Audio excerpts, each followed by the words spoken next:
אסטרטגיית היציאה, כל הערוצים שואלים, הם לא מבינים יש תוכנית גדולה, הנה הגיעה שעת הגאולה, אבל התיק כבר ליד הדלת, ואני עדיין כאן קצת מהססת, אז לצאת או לא, זאת כל השאלה, מתי כבר תגיע הגאולה?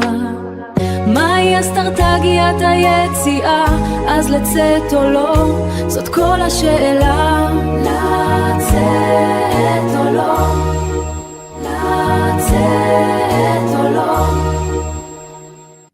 שלום רב לכם, כאן גילה. אז אנחנו הולכים להתעסק בנושא מאוד חשוב שנקרא אסטרטגיית היציאה.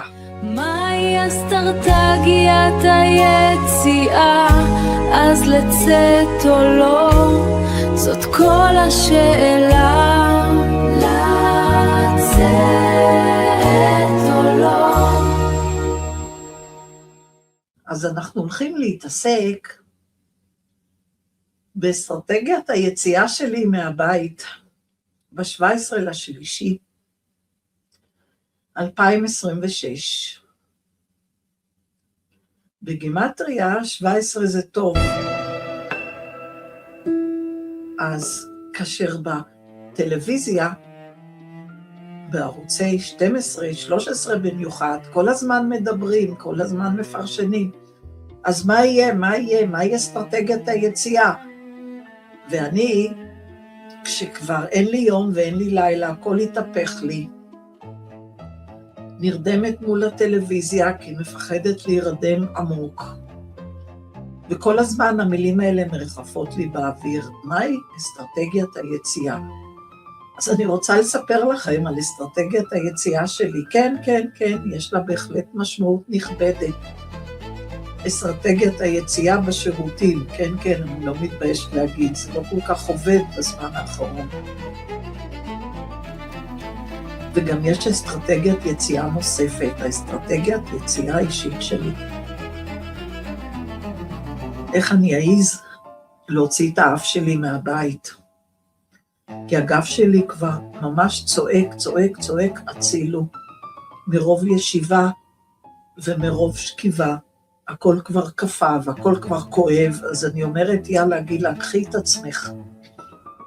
בואי. קחי את התיק, תארזי אותו, תכיני אותו, קחי את תיק הספורט, ובואי תיסעי לגרנד קניון. תיסעי לשיעור תנועה, תיסעי לשיעור של פלדנקרייס. וכמובן שקשה להירשם. אז בסוף אני מאמרת, אני אומרת, אוקיי, זה 10 בבוקר,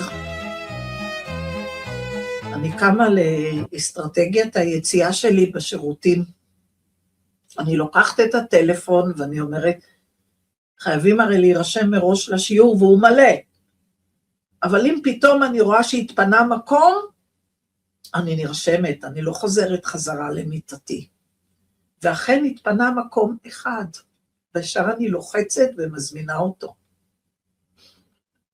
והמקום, נו, מה אני אגיד לכם? המקום הוא מספר 13. ומה זה 13? בגימטריה זה 1.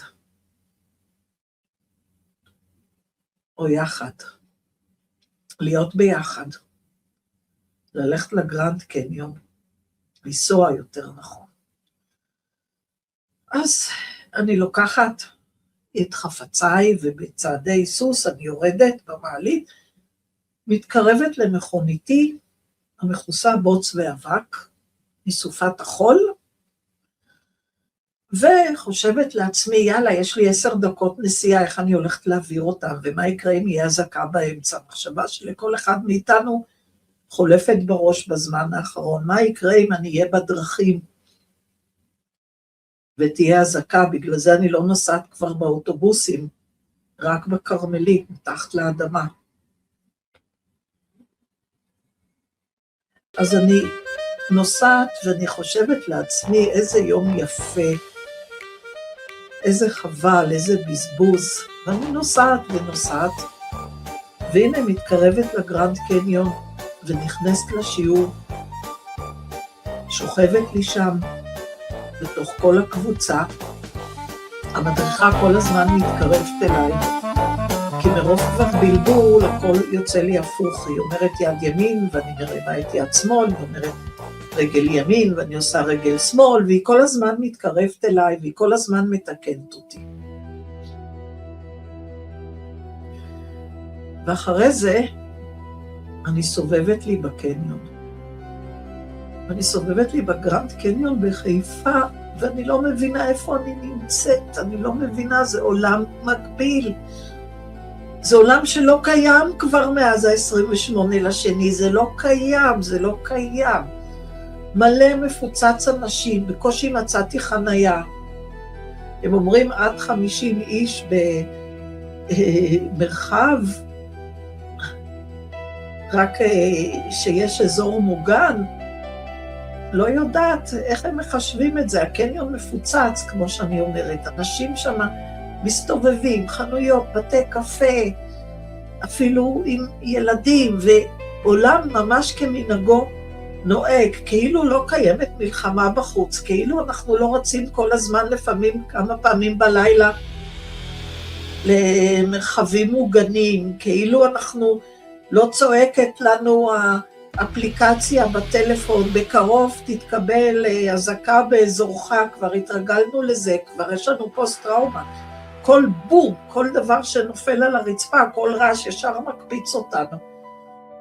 ואני אומרת, אוי, איזה רווחה לנפש, וואו, והכוס קפה, לא שאני שתיינית קפה בבית, אבל בחוץ, איזה כיף זה להסתובב עם הכוס קפה, ללכת בין החנויות, לשבת, להתרווח, וזה יום שלישי, וזה היום של השלייקס, סרטים ב10 שקלים, ואז אני אומרת לעצמי, יאללה, אני מדפדפת.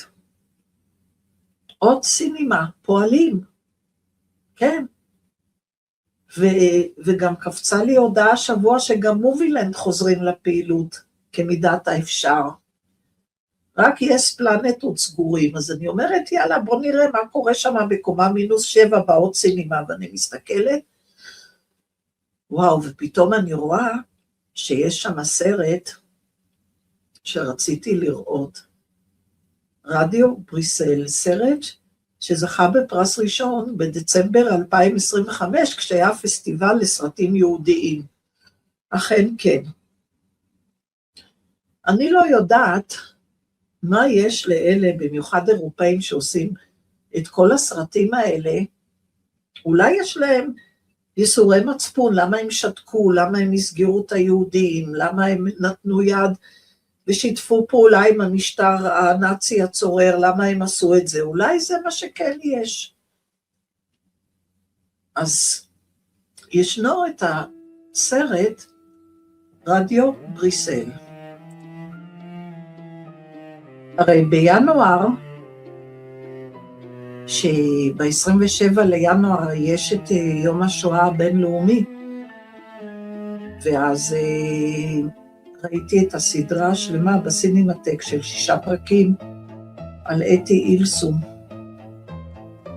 על יומניה, ועל הטיפול והקשר שלה שהיא עברה עם הפסיכיאטר, תלמידו של פרויד, יוליוס שפיר, שהוא גם היה קורא בכף יד, ואת כל הסיפור הזה, וגם שם עלתה השאלה, האם באמת יש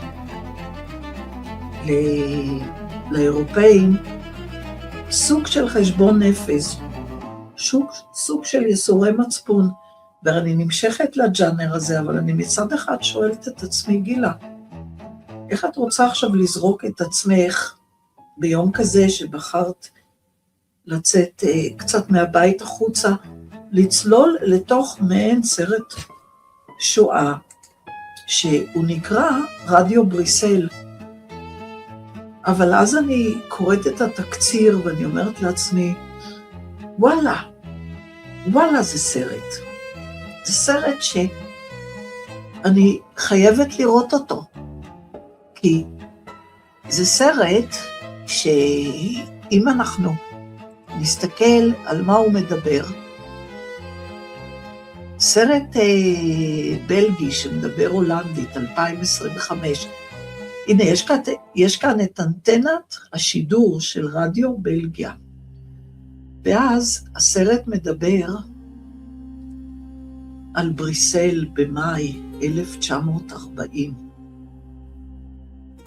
והסרט מראה את 5 ימים האחרונים של החירות הבלגית, לפני שהמשטר הנאצי פולש לבריסל.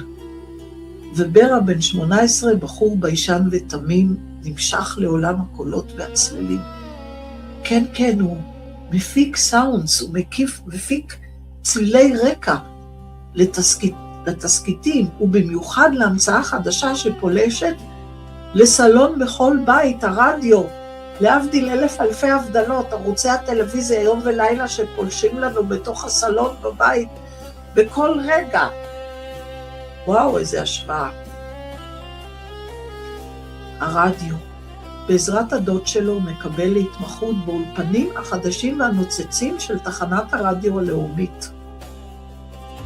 כן, ומה עושה תחנת הרדיו הלאומית במצב כזה, שהנה חשרת עננים אפלה מאיימת שם נערמת, והנה הלא נודע מתקרב, והפלישה הנאצית מתקרבת. אז הם שוקעים בתסקיטים שמקריאים אותם שחקנים מיומנים באולפנים. אז כשטכנאי הקול של האולפנים מת במפתיע, ברה נכנס לנעלה ויוצר אווירה קולית ייחודית, וצלילים יפהפיים לתסקיטי רדיו שמעוברים בשידור חי. כן, אני רוצה להגיד לכם, לשמוע את זה,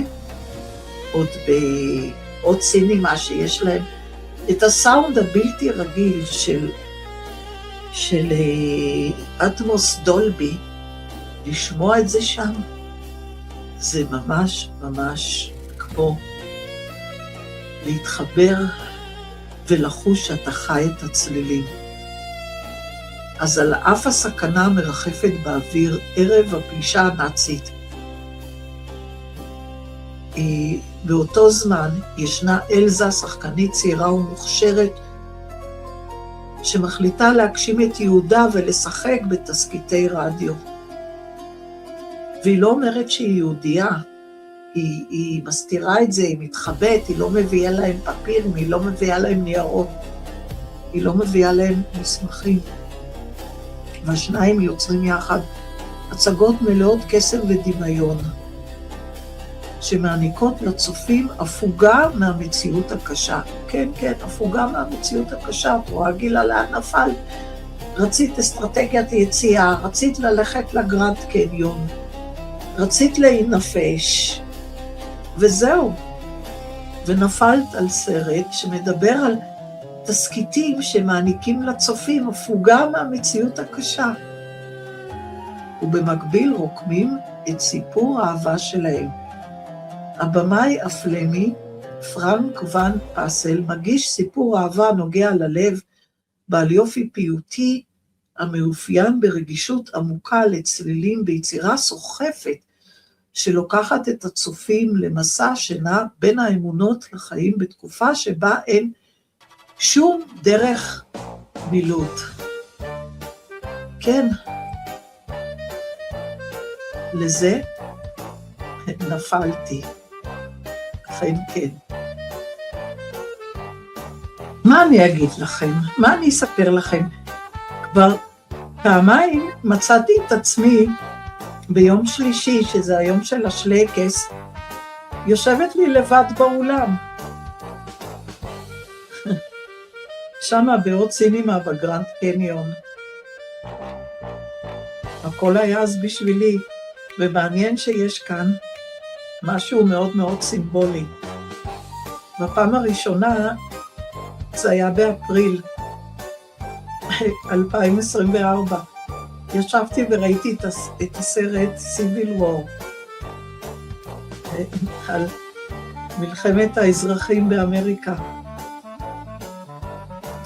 שבה מראים איך ארצות הברית מתפרקת ופורצת שם מלחמת אזרחים נגד מדינות צפון מול דרום וכן הלאה.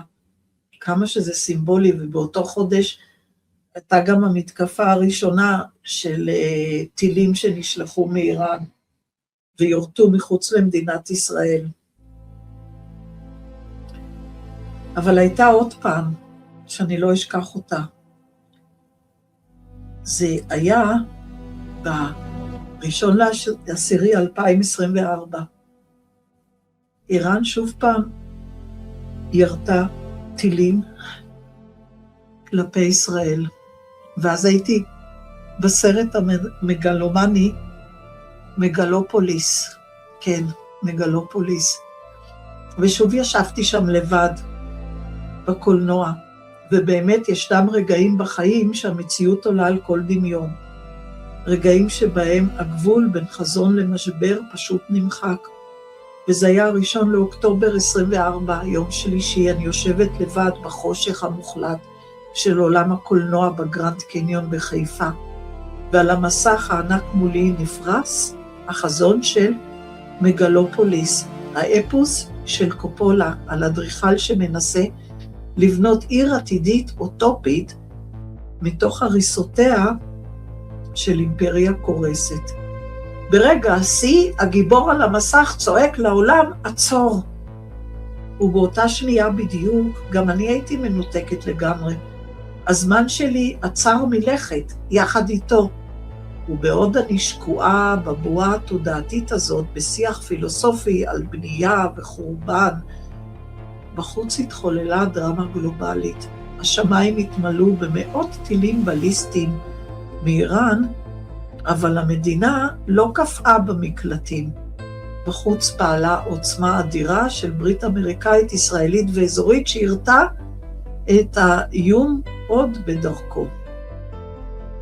באותו הזמן, חברה טובה שלי ניסתה להשיג אותי ללא ערף, והטלפון שלה רעד מחרדה, אבל באולם בגרנד קניון אין קליטה. הייתי אופליין מהעולם הזה, מחוברת לעולם של חזון. וכשנגמר הסרט ויצאתי החוצה אל תוך הלילה החיפאי, ראיתי שם את המוני השיחות שלא נענו ממנה, ושהצלחתי סוף סוף לחזור אליה, היא אמרה לי בצחוק, אז ככה זה גילה, כשאת הולכת לסרט או ישנה, העולם מסביבך יכול להיחרב אפילו, ואת בתוך שלך. חככה. זאת הייתה הרגשה הזויה לחלוטין. מצד אחד, השקט הסטרילי הזה והניתוק המוחלט בתוך האולם הריק, ומצד שני, ממש מערכה טכנולוגית הכי מתקדמת בעולם, שמתרחשת ממש מעל הראש שלי. כאילו היקום סידר לי מרחב מוגן משלי, לא רק פיזי. אז זה מה שהיה, רגע של ניתוק, רגע של עצור, מעניין את כל הסמליות הזאת. זה מה שאז היה. אז לפני שירדתי לסרט, עוד שלחתי לה הודעה, אמרתי לה, תקשיבי, אני נכנסת לסרט, אני מקווה שהעולם עד אז לא יחרב. אבל הפעם ישבתי לי שמה באולם מוקסמת, ואני לא בדיוק התנתקתי, ההפך, הרגשתי שאני חיה במציאות מפוצלת, ולהפתעתי הרבה, העולם היה כמעט מלא אנשים, אני לא האמנתי. יום השלישי של השלייקס, שפעמיים כבר יצא לי לשבת לבד, ובפעמים אחרות הייתי אולי עם עוד מישהו, עם עוד 2 באולם, היה ממש מלא, בקושי מצאתי מקום בשורה 3 מתוך 10. אז הסרט היה ממש מדהים. ואני אמרתי לעצמי, יש כאן בחורה יהודייה שהיא כל כך שואפת לחיים האישיים משלה, לקדם את עצמה ולשדר בתוך אותם תסריטים. והיא מנסה להסתיר את היהדות שלה, והיא חיה בעולם של משחק והתסקיטים, כמו כל האומה הבלגית אז, שלא מאמינה בדיוק שמציאות החיים שלהם תשתנה, שהצורר הגרמני יגיע לשם בעוד 5 ימים. אז כן, בניגוד למה שחוויתי אז במגלופוליס, הייתי ממש מחוברת. חשתי שאני ממש חיה במציאות מפוצלת, שזה היה לי בלתי אפשרי. ואני הסתכלתי כיצד היא מנסה להסתיר את זהותה היהודית. כיצד? וכיצד היא מרגישה אזרחית סוג ב' שאין לה לגיטימציה לחיות, אין לה לגיטימציה לזקוף את ראשה בגאווה. אבל פה אני יושבת במין יום כזה, יום שהחלטתי סוף סוף לנקוט באסטרטגיית יציאה ולצאת החוצה ולהתנתק, ועוד נופלת על סרט כזה, ואז אני חושבת לעצמי, אני גם יהודייה, אני גם נצר לעם היהודי, והנה אני חיה פה במדינת ישראל, ואני לא מסתירה את זהותי, וההפך, אני מרגישה גאווה, אני מרגישה חלק מאומה שלמה עם גאווה, שעכשיו גם כל אירופה מרכינה ראש ומעריצה את ישראל. ומצד שני, איך אותם מדינות הסגירו אז את היהודים כאזרחים בלתי רצויים, וגירשו אותם מתחומם ולא הגנו עליהם. וגם איך כל הזמן ניסו לדחות את הקץ, זה לא יקרה, זה לא יקרה, לשקוע בים של תסקיטים כאלה. וגם יש כאן את כל האלמנט של בוא נברח כל עוד אפשר. כל עוד אפשר לקחת את הרגליים, לעלות על אונייה ולהפליג לארגנטינה. אבל עכשיו הנה אנחנו יושבים כאן, לא בורחים, מרגישים גאווה. ומרגישים גאווה להיות יהודים, הנה כאן, בתוך המדינה שלנו. וזה ממש נהיה לי מציאות מפוצלת בראש. ואתם לא תאמינו, באמצע הסרט הייתה אזעקה. והסרט נפסק, והסדרנים הפנו אותנו לאזור מוגן שם בחדר המדרגות. ואני הרגשתי שם בחדר המדרגות, עטוף בטון מזוין כמרחב מוגן, חשתי שם מאוד מוזר, שהנה חזרתי מהמציאות של 1940 לכאן ועכשיו, ומה שקורה פה. אבל עם ניצוץ הגאווה. ואז לאט לאט חזרנו לאולם, והסרט המשיך. אבל לפני שהסרט המשיך, ישבתי ליד 3 זקנים, בעצם גם אני זקנה, אני לא צעירה, אנשים בגילי. ישבתי ליד 3 זקנים, בעצם גם אני זקנה, אני לא צעירה, אנשים בגילי.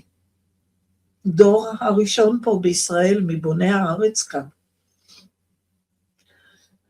והם התחילו להגיד, איזה מצב בלתי נסבל זה, איזה מצב בלתי נסבל, כי הם לא רואים פה מוצא, הם כל הזמן מקשיבים כנראה באולפנים לקושמרו ודומיו כל היום שמדברים שאין אסטרטגיית יציאה, אין אסטרטגיית יציאה. ואז מישהו מהם אמר בפסקנות, זה הכל בגלל ביבי והבחירות, ואישה אחת הוסיפה שמה בטון מאוד נחוש, אז שימות כבר.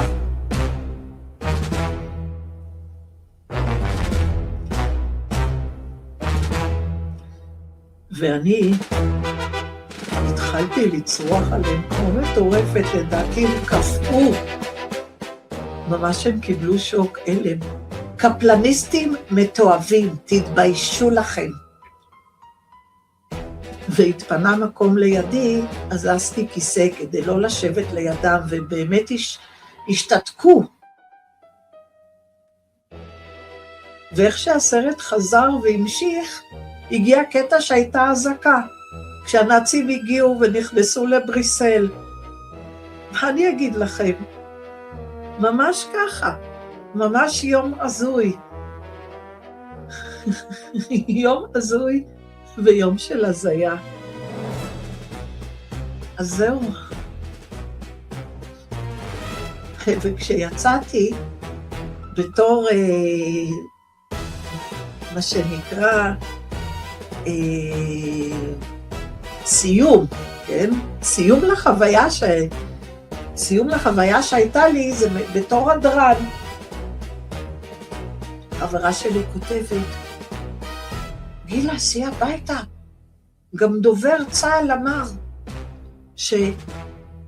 שכתוצאה מחיסול הרג'ני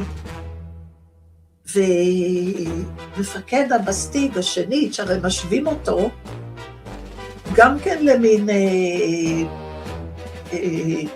נאצי ארור כזה, שהוציא להורג המון איראנים. ממש כמו במרתפי הגסטאפו בגרמניה, אומרת לי, תהיה נקמה. דובר צה"ל אפילו אמר, מאות טילים יעופו עכשיו לישראל, במיוחד מחיזבאללה. וואו, מאות? זה לא היה בסוף מאות, הוליד עכבר. אבל אני חשבתי שאיך מציאות אחת נושקת לשנייה במין מקריות כזאת, וזה כאילו דוחף אותי להרגיש שלפעמים החיים הם באמת סרט. סרט של הזיה והזיה של סרט, יום של הזיה והזיה של יום. מה אני אגיד לכם? אני רק אגיד לכם שבסוף, כן, בסביבות 11 בלילה, חזרתי לביתי, לא לפני שאפילו נכנסתי לבריכה, לסאונה, לג'קוזי, כי מה לעשות, מרוב זה שמארתי בצהריים באסטרטגיית היציאה שלי להגיע לשיעור, שכחתי לקחת את כל התיק עם הבגד ים והשמפויים וכל זה, ולא היה לי, ואמרתי אני לא אוותר, אני חייבת, אם כבר הייתי באסטרטגיית יציאה, אני חייבת גם ללכת לבריכה, והלכתי וקניתי בגדי ספורט, גוזייה ומכנסיים כאלה של ספורט שמכרו שם בגרנד קניון, ב-40 ו-40, כלומר ב-80 שקל, ועם זה נכנסתי לבריכה, רק נורא הצטערתי ששכחתי להביא את הכפכפים מהאוטו, או לקנות כפכפים ב10 שקלים. אז זה מה שהיה. החלטתי לצאת. החלטתי לבחור באסטרטגיית יציאה ולצאת מהבית. ולא ויתרתי, כולל אפילו על הבריכה, שממיה היו מאוד מאוד נעימים.